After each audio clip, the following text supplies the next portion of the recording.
जागा Mundhwa survey number 88 महारवतनी ही गायकवाडची जागा आहे। ही जागा टोटल 43 एकर 38 गुंठे आहे महारवतनी आणि याची टोटल कॉस्ट 1800 करोड रुपये आणि याची स्टॅम्प ड्युटी पडते 21 करोड रुपये। अजितदादा पवार यांचे सुपुत्र पार्थ पवार यांनी 500 रुपये स्टॅम्प ड्युटी भरून ही जागा लुटण्याचा प्रयत्न केलेला आहे। एक शीतल तेजवन एक बिल्डर होती, त्यांना आम्ही पॉवर पॅटर्न लिहून दिली होती, त्यांनी आम्हाला 10-20 रुपये दिले होते। ती जागा सोडवून 272 लोकांनी ती जागा सोडवून मदत करतो म्हणून त्या शीतल तेजवने आम्हाला लिहून घेतलं होतं। त्याच्या परिस्थितीने ती जागा ॲमेडिया कंपनी पार्थ पवार यांना विकली। पण आता नेमकं आता यानंतर हे किती दिवसापूर्वी हा सर्व व्यवहार झाला किंवा किती दिवसापूर्वी आपण ही जागा लिहून दिली? ही आम्ही 2006 ला लिहून दिली होती पॉवर पॅटर्न। कुणाला? शीतल तेजवणीला। त्या ॲमेडिया कंपनीचा आमचा काही संबंध नाही। एकंदरीत आपल्याला कधी माहित पडलं? हे आम्हाला आता 5 दिवसापूर्वी माहिती पडलं। मग यानंतर आपण राज्याचे उपमुख्यमंत्री अजित पवार यांच्याशी संपर्क साधण्याचा प्रयत्न केला? आम्हाला काल मीडियाला आलो, आम्हाला समजले अशी गडबड झाली। दादा एकंदरीत पाहायला गेलं तर काय प्रकार आहे जर सांगा? मुंडवा सर्व नंबर 88 हिस्सा नंबर 1 ते 26 महारवतन आहे आणि या महारवतनावरती आम्ही 2006 आणि 7 मध्ये ही शासनाच्या ताब्यात जमीन असल्यामुळे की आम्ही शीतल तेजवानी यांना पॉवर ऑफ अटर्नी दिली होती लिहून जमीन सोडवण्यासाठी। पण त्यानंतर काय आम्हाला आमच्या पूर्वजांना काय आम्हाला थोडेसे पैसे देऊन त्यांनी पॉवर ऑफ अटर्नी करून घेतली। त्यानंतर आज 2020 वर्ष झाले, आज काय आमच्याशी व्यवहार झाला नाही, काय नाही, व्यवहार पूर्ण झाला नाही आणि आता तो व्यवहार त्यांनी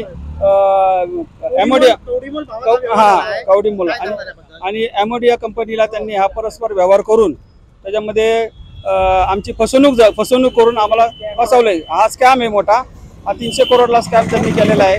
तर आमची मागणी एवढीच आहे आता की या प्रकरणाची सखोल चौकशी व्हावी, दोषी जे असतील त्यांच्यावर कठोर कारवाई करून आमच्या समस्त महारवतनदारांना योग्य तो न्याय मिळवून द्यावा, हीच आमची समस्त महारवतन मुंडवा यांच्याकडून मागणी आहे। जर पाहायला गेलं तर स्टॅम्प ड्युटी या प्रकरणात माफ केली गेली होती, काय सांगणार याबद्दल? स्टॅम्प ड्युटी फक्त 500 रुपये घेण्यात आलेली आहे। असा कुठला कायदा आहे की जेणेकरून 500 रुपये स्टॅम्प ड्युटी भरून महारवतनाची जमीन, आपली जी महारवतनाची जमीन आहे ही 500 रुपये स्टॅम्प ड्युटी भरून, असा कोणता कायदा आहे की त्यांनी दाखवावा आम्हाला की 500 रुपये स्टॅम्प ड्युटी भरून की सरकारी जमीन नाही, मूळ मालक आहोत आम्ही। सरकारने बेकायदेशीररित्या ही जमीन लाटलेली होती 1955 ला। आमच्या लोकांचा अशिक्षितपणाचा, अडाणीपणाचा त्यांनी गैरफायदा घेऊन त्या ठिकाणी जमीन लाटलेली होती। आमच्या पूर्वजांनी त्या ठिकाणी पाठपुरावा केलेला होता। पाठपुरावा करत असताना त्यांचं अज्ञान किंवा त्यांचं आर्थिकदृष्ट्या दुर्बल असल्यामुळं त्यांच्या प्रयत्नांना यश आलेलं नाही। तर 2006-7 साली शीतल किशनचंद तेजवानी नावाचे एक डेव्हलपर्स, एक बिल्डर आहेत, त्यांनी आमच्याकडनं पॉवर ऑफ अटर्नी करून घेतली की सदरून जमीन आम्ही तुम्हाला मिळवून देऊ। तर त्यांनी जमीन मिळवून देऊ असं आम्हाला सांगितलं की सोडवू जमीन, आम्ही ही तुमची मिळवून देऊ तुम्हाला जमीन। पण तशा प्रकारचं कुठल्याही त्यांनी जे आश्वासन दिलं होतं किंवा ज्या प्रकारचं ॲग्रीमेंट केलं होतं त्या प्रकारे त्यांनी कुठल्याही प्रकारचं पाऊल त्या ठिकाणी उचललेलं नव्हतं। आणि 2025 मे महिन्यामध्ये त्यांनी अशोक आबाजी गायकवाड नावाचे जे आमचे चुलते आहेत त्यांना फसवणूक करून त्यांच्याकडून फक्त दस्त करून घेतला की ही सदरून जमीन कुळमुक्त्यार धारक शीतल किशनचंद तेजवानी आणि इतर 271, पूर्वी 2006-7 साली 271 लोक होती, आज रोजी पाहता 500 लोक झालेले आहेत। पण दादा एकंदरीत पाहायला गेलं तर आपली काय मागणी आहे राज्य सरकारला? काय राज्य सरकारला एकच मागणी आहे की हा जो दस्त झालेला हा पूर्णपणे फसवणुकीने किंवा चुकीच्या पद्धतीने करण्यात आलेला आहे। महारवतनाला स्टॅम्प ड्युटी 500 रुपये कोणत्या प्रकारे घेण्यात आली हे आम्हाला सांगण्यात यावं। जर महारवतनाची जमीन असेल तर कलेक्टरच्या परवानगीशिवाय विकली जाऊ शकत नाही किंवा खरेदी विक्रीचे जे प्रकार आहे, नजराना जो आहे तो 50% भरावा लागतो कमीत कमी। आज 300 कोटीला जमीन घेतली, जमिनीचं जर आपण मूळ व्हॅल्यू काढलं सरकारी दरानुसार तर 1800 कोटी रुपये होते, तर 300 कोटी म्हणजे जमिनीचा व्यवहार कसा झाला? काय आपली मागणी आहे? आता सध्या तुम्ही मीडिया लोकांनी जी मदत केलेली आहे, आता सध्या पुण्याचे तहसीलदार आहे त्यांना सस्पेंड केलेले आहे येवले साहेबांनी, तुम्ही मीडियाने मदत केल्याबद्दल तुमचे धन्यवाद।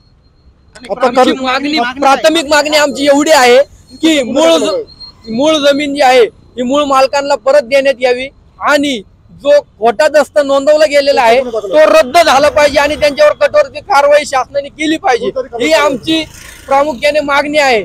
आणि उद्या अन्यथा या मागणीला आमच्या जर दाद मिळाली नाही, अन्यथा आम्ही उद्या या ठिकाणी सकाळी मोठ्या संख्येने 11 वाजता तीव्र आंदोलन करणार आहोत, ही आमची भूमिका आहे।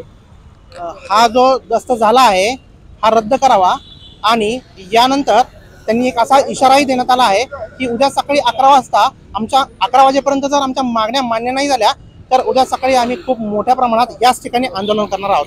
नेमकं या एकंदर या भूमिकेत पाहायला गेलं तर राज्य सरकार यात कसं पाहतं हे सुद्धा आपल्याला पाहावं लागेल. न्यूज अनकटसाठी मी दिनेश वडणे, धन्यवाद.